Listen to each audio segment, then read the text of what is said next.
جبلہ بن اہم کے ساتھ حضرت خالد بن ولید کی لڑائی تھی اور رومیوں کا لشکر بہت بڑا تھا اور حضرت خالد بن ولید کے پاس تھوڑے لوگ تھے. لیکن ہوا ایسا کہ حضرت خالد بن ولید جس جنگ میں بھی گئے ہیں فتح کے پرچم گاڑ کے آئے, لیکن یہ پہلی جنگ تھی کہ جس میں ان کا پلہ بھاری دکھائی دے رہا تھا اور ان کے قدم اکھڑ رہے تھے. حضرت رافع تائی رضی اللہ تعالیٰ عنہ نے کہا لگتا ہے آج قضا آ گئی, آج نہیں ہم بچ سکتے حالات جو ہیں. حضرت خالد بن ولید کہنے لگے ہاں مجھے بھی یہی لگتا ہے کہ قضا آج آئی ہی آئی. ادھر حضور علیہ السلام حضرت ابو عبیدہ رضی اللہ تعالیٰ عنہ کو خواب میں ملے اور وہ اپنے گھر میں سوئے ہوئے تھے مدینہ المنورہ میں. کہا اللہ کا شیر مشکل میں پھنسا ہوا ہے اور تم سوئے ہوئے ہو.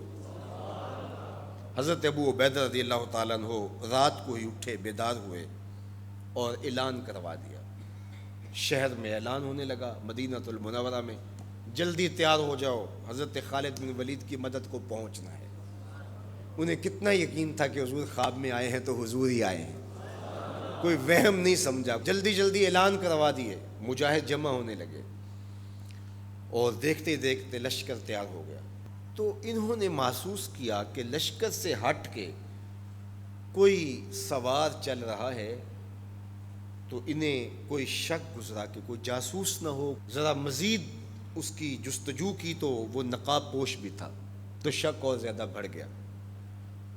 تو حضرت ابو عبیدہ نے کہا کہ انہیں گرفتار کر کے لاؤ, یہ جاسوس ہے, کون ہے, ہم اس کی تفتیش تو کریں. تو خیر انہوں نے گھیر لیا ان کو, ان کے گھوڑے کو ابو عبیدہ کے قریب لے آئے. تو حضرت ابو عبیدہ نے کہا تم کون ہو؟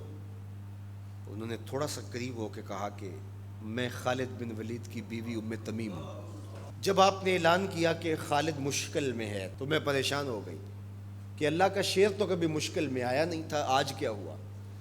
تو میں نے غور سے دیکھا کہ وہ اپنی ٹوپی گھر بھول گئے تھے, جس ٹوپی کے اندر حضور کے منہ مبارک سیے ہوئے ہیں, اور وہ جب بھی جنگ کیا کرتے تھے تو وہ ٹوپی اپنے سر پہ پہن کے کیا کرتے تھے, اللہ فتح عطا کرتا. تو میں ان کو ٹوپی دینے جا رہی. اللہ اکبر. جب یہ لوگ وہاں پہنچے تو سواروں کا ایک قافلہ آگے بڑھ کے خالد بن ولید کے ساتھ دشمن پر حملہ آور ہو گیا. ایک نقاب پوش سوار آگے بڑھتا ہے اور ہاتھ میں تلوار ہے, اور دشمن پیچھے ہٹتا چلا جاتا ہے.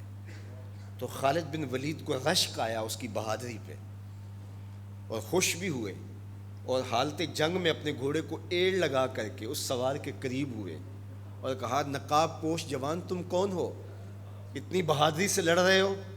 تو اس نے ہلکا سا نقاب الٹ کے کہا پہچانو تمہاری بیوی ام تمیم ہوں, اور تمہیں وہ ٹوپی دینے آئی ہوں جس کے اندر حضور کے بال سیے ہوئے ہیں. تو حضرت خالد بن ولید کو انہوں نے ٹوپی عطا کی اور انہوں نے سر پہ رکھی. اللہ نے اسی دن مسلمانوں کو فتح عطا کر. یہ حضور علیہ الصلوۃ والسلام کے بالوں کی برکت تھی. حضرت ام سلمہ رضی اللہ تعالیٰ عنہا کے پاس, زوجہ رسول صلی اللہ علیہ وسلم کے پاس حضور کے مبارک بال تھے. حضرت عثمان بن عبداللہ رضی اللہ تعالیٰ عنہ کہتے ہیں کہ مدینے میں اگر کسی کو نظر لگ جاتی یا کوئی بیمار پڑ جاتا تو وہ ام سلمہ سلام اللہ علیہا کے پاس آ جاتے, تو وہ پھر ڈبیا سے بال نکالتی اور پانی کے گلاس میں ان بالوں کو جنبش دیتی, اور ان بالوں کی برکت سے وہ پانی جب بیمار پیتا اللہ اس کو شفا عطا کرتا. یہ حضور کے مبارک بالوں کی برکت ہے. اللہ اکبر. اور ایک دن حضور غسل کر کے آئے اور سیاہ رنگ کے مبارک بالوں, اللہ اکبر, کا حسن اور نمایاں ہوا. تو حضور نے ایسے ہاتھ ڈال کر کے ایک بال الگ کیا اور ساتھ ارشاد فرمایا من ازا شعرتم من شعری فالجنت علیہ حرام.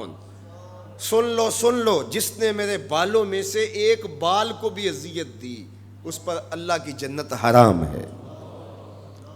ہم تو حضور کے غلام ہیں, حضور کے نوکر ہیں. حضور تو حضور رہے, حضور کے بالوں کی توہین بھی گوارا نہیں ہے. اقبال کہا کرتے تھے لوگ باتیں کرتے ہیں، ہم تو یہ بھی گوارا نہیں کرتے کہ کوئی کہے تیرے پیغمبر کے کپڑے میلے تھے، ہم تو یہ بھی گوارا نہیں کرتے۔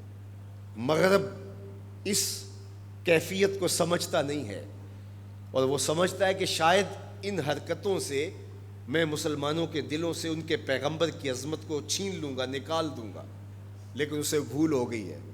یہ ہزار گناہ گار سہی، بدکار اور سیاہ کار سہی، دنیا دار سہی، یہ کاروباری سہی، لیکن جب اپنے دل کا سودا کرنے کی باری آئے تو مدینے کی گلی میں کرتے ہیں، اور سب کچھ لٹانے کے بعد بھی کہتے ہیں حق تو یہ تھا کہ حق ادا نہ ہوا۔ ہماری جانیں، ہمارے ماں باپ، ہماری نسلیں، ہماری زندگی کا ایک ایک گوشہ حضور کے نام پہ قربان۔ حضور کے نام کا جھنڈا کبھی نیچا نہیں ہو سکتا، ان کے نام کا جھنڈا ہمیشہ اونچا رہے گا۔ چاند کی طرف منہ کر کے تھوکنے سے اس کی نوری کرنوں کو میلا نہیں کیا جا سکتا، تھوکنے والے کا تھوکا اس کے اپنے منہ پہ آ گرے گا۔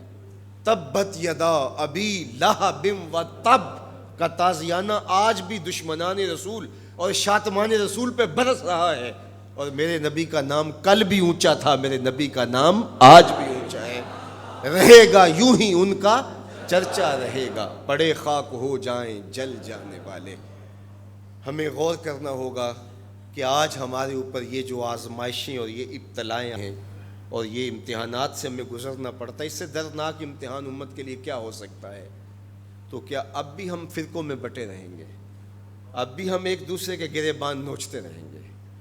آج بھی ہم جو ہے وہ غفلت کی زندگی گزاریں گے، یا اپنی زندگی کی ایک ایک سانس حضور کے قدموں میں رکھ دیں گے؟ تو محبت کا تقاضا یہ ہے کہ اپنی ایک ایک سانس حضور کے نام پہ قربان کریں۔ ہم جئیں گے تو حضور کے لیے، مریں گے تو، اور آخری سانس تک حضور کے وفادار رہیں گے۔